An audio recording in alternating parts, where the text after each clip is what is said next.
ऐसया देव घर के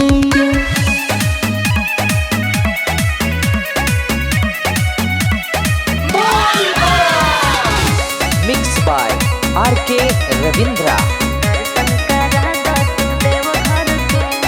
कान्हे कांवर गंगा जले उठाव, एहो सजन बाबा के गाना बजाव।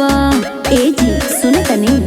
हाँ हो, कान्हे कंवर गंगा जल उठाइब, मस्ती में झूमी झूमी गाना बजाइब।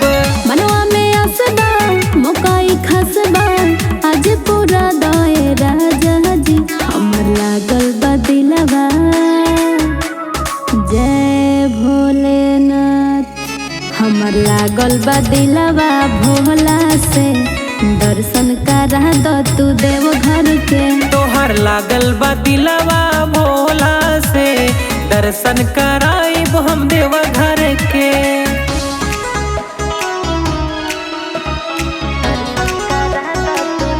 Music by Arya Akash.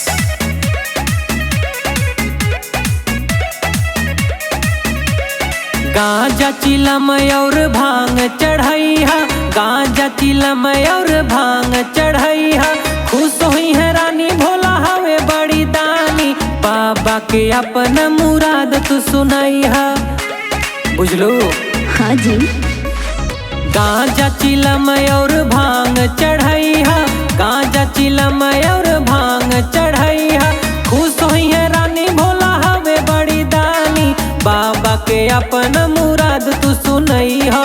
5 minute के अंदर सैया रविंदर हमके सजा दे राजा जी, हमर लागल बा दिलवा।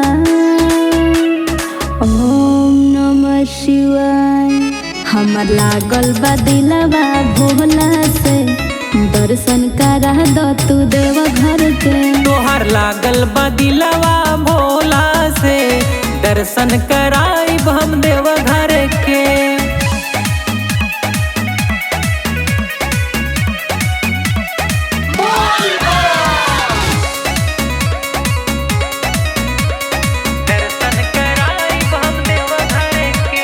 बोले बम में जाए खाती झोला लिया दा। अच्छा। बोले बम में जाए खाती झोला लिया दा। जाके बजरिया से साड़ी तू हमके गेरुआ कलर शंखा पोला लिया दा। जाई ना जी। बस अभी गया। बोले बम में जाए खाती झोला लिया दा। बोले बम में जाए खाती झोला लिया दा।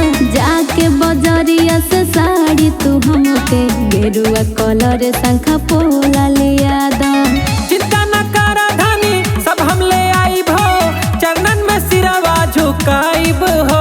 तोहर लागल बा दिलवा, जय भोलेनाथ। तोहर लागल बा दिलवा, भोला से दर्शन कराइब हम देव घर के। हमर लागल बा दिलवा, भोला से दर्शन करा दो तू देव घर के। अरे चली ना जी, देर मत करी। हाँ हाँ, चला चला चला।